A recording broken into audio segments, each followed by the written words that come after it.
దేశంలో ఏ సమస్య వచ్చినా ఇప్పుడు చర్చ అసలు సమస్య చుట్టూ తిరగడం లేదు. ఆ సమస్యని ఎవరు లేవనెత్తినారు అనే ప్రశ్న చుట్టూనే జరుగుతుంది. రైతులు ఉద్యమం చేసినా అదే, మణిపూర్ ఘటన అయినా సరే అదే, ఇప్పుడు పేపర్ లీకేజ్ వ్యవహారమైనా సరే అదే. దీని వెనుక కాంగ్రెస్ పార్టీ ఉంది. ఇది బీజేపీని ఇబ్బంది పెట్టడానికి చేస్తున్న కుట్ర. దేశద్రోహులు ఇంకెక్కడో నుంచి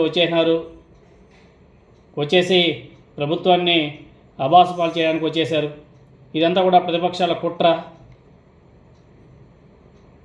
ప్రతిపక్షాల రాజకీయ ఎత్తుగడ అనే మాటలు అసలు సమస్యని మించి వినిపిస్తున్నాయి.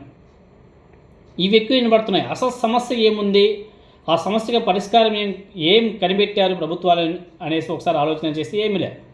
ప్రజాస్వామ్యంలో ప్రతిపక్షం ప్రభుత్వాన్ని ప్రశ్నించడం నేరం కాదు, అదే వారి రాజ్యాంగబద్ధమైన బాధ్యత. ప్రజలకు సంబంధించినటువంటి సమస్యను ప్రతిపక్షం ఎత్తుకుంటే అది రాజకీయమే అవుతుంది. అందుకే ప్రతి నిరసనను ఇది ప్రతిపక్షం నడిపిస్తున్నటువంటి ఉద్యమం అనేసి కొట్టిపారేయడం ఎంత తప్పో, అలాగే ప్రతి ఉద్యమం పూర్తిగా రాజకీయాలకు అతీతం అని చెప్పడం కూడా అంతే తప్పు. అసలు ప్రశ్న ఉద్యమాన్ని ఎవరు నడిపిస్తున్నారు అనేది కాదు, ఆ ఉద్యమానికి కారణమైనటువంటి సమస్య నిజమా కాదా అనేది చాలా ఇంపార్టెంట్. గతంలో అన్నా హజారే గారు ఉద్యమాన్ని ఒకసారి మీరు అందరూ కూడా గుర్తు చేసుకోండి. అవినీతికి వ్యతిరేకంగా ప్రారంభమైనటువంటి ఆ ఉద్యమం మొదట ప్రజా ఉద్యమమే, తర్వాత దాని నుంచి రాజకీయ పరిణామాలు వచ్చాయి. అందుకే ఒక ఉద్యమానికి రాజకీయ మద్దతు లభించిందనేసి చాలా స్పష్టంగా అర్థమవుతుంది. దాని ఉద్దేశాన్ని మనం కొట్టిపారేయలేం. ఇప్పుడు లేటెస్ట్గా పేపర్ లీక్ ఘటనలు, ఇటువంటి నేపథ్యంలో కూడా ఇదే పరిస్థితి కనిపిస్తుంది. లక్షలాది మంది విద్యార్థుల భవిష్యత్తుతో ముడిపడినటువంటి అంశం మీద ఆందోళన కూడా వ్యక్తమవుతున్నాయి. ప్రతిపక్షాలు కూడా దీని మీద ప్రభుత్వాన్ని నిలదీస్తున్నాయి. తప్పేముంది, ఇది సహజమే. కానీ చర్చ అంతా ఎవరు ఉద్యమాలు చేస్తున్నారు, దాని పైన కేంద్రీకృతమై పేపర్ లీక్ ఎందుకు జరిగింది, మళ్ళీ జరగకుండా ఏం చేస్తారు, జరిగిన దానికి ఎవరు బాధ్యత వహిస్తారు అనే అసలు ప్రశ్నలో కనిపించకుండా వెళ్ళిపోతున్నాయి. ప్రధానమంత్రి నరేంద్ర మోదీ గారు ఇటీవల చేసినటువంటి ప్రసంగంలో పరీక్షల వ్యవస్థను మరింత బలోపేతం చేస్తామని, అవసరమైన సంస్కరణలు తీసుకొస్తామని, వేగవంతమైనటువంటి చర్యలు చేపడతామని చెప్పారు. మరి గత 12 సంవత్సరాలకి ఏం చేశారు? ఈయనే కదా ప్రైమ్ మినిస్టర్గా ఉన్నది.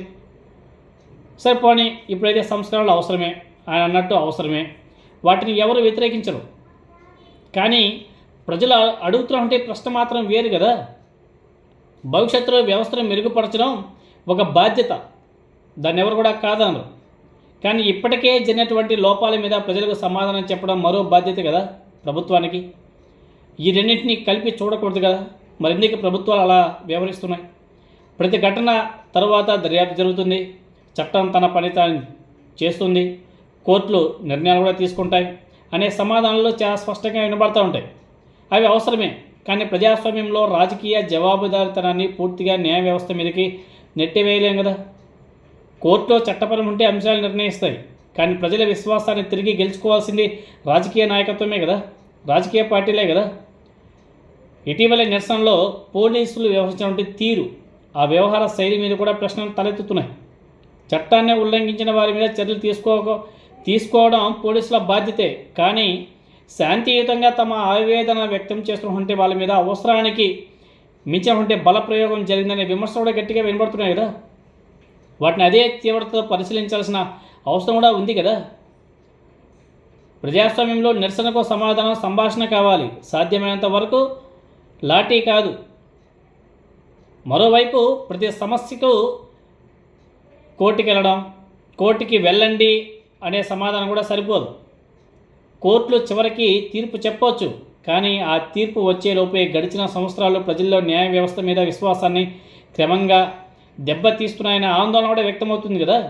అందుకే కదా ప్రజలు కేవలం కోర్టు మీద ఆధారపడకుండా రోడ్ల మీదకి వస్తున్నారు. తమ మాటను ప్రభుత్వం వినాలి, బాధ్యత వహించాల్సినటువంటి వారు ముందుకు రావాలి అని చెప్పేసి కదా ప్రజలు, అదేవిధంగా విద్యార్థులు కోరుకుంటున్నారు. ప్రజాస్వామ్యంలో సమస్యను లేవనెత్తిన వ్యక్తిని కాదు అడగాల్సింది, ప్రశ్నించాల్సింది, కొట్టాల్సింది. ఆ సమస్యలోని నిజాన్ని చూడాలా. ప్రభుత్వాన్ని సమర్థించడం దేశభక్తి కాదు, ప్రభుత్వాన్ని విమర్శించడం దేశద్రోహం అసలు కాదు. ప్రభుత్వం మంచి పని చేస్తే ప్రశంసించాలి, తప్పు చేస్తే తప్పు జరిగితే అదే ధైర్యంతో ప్రశ్నించాలి. ప్రజాస్వామ్యానికి బలం చేకూర్చే అంశాలు ఇవే కదా. ప్రజలు చివరికి ఒకటే కోరుకుంటున్నారు, పార్టీ మారినా ప్రభుత్వం మారినా ప్రమాణాలు మారకూడదు. అధికారంలో ఎవరు ఉన్నారనేది కాదు ఇంపార్టెంట్, ప్రజల పట్ల బాధ్యత ఎవరు తీసుకుంటున్నారనేదే అసలు ప్రశ్న. అది ప్రభుత్వమా ప్రతిపక్షమా అనేదే ఇంపార్టెంట్. ఇప్పుడు ప్రజల యొక్క బాధ్యత ప్రతిపక్షాలు తీసుకుంటున్నాయి, విద్యార్థులు తీసుకుంటున్నారు, స్వచ్ఛంద సంస్థలు తీసుకుంటున్నాయి. అందుకే వాళ్ళందరూ కూడా ఏకమై ప్రభుత్వం మీద ఒత్తిడి తీసుకొస్తున్నారు.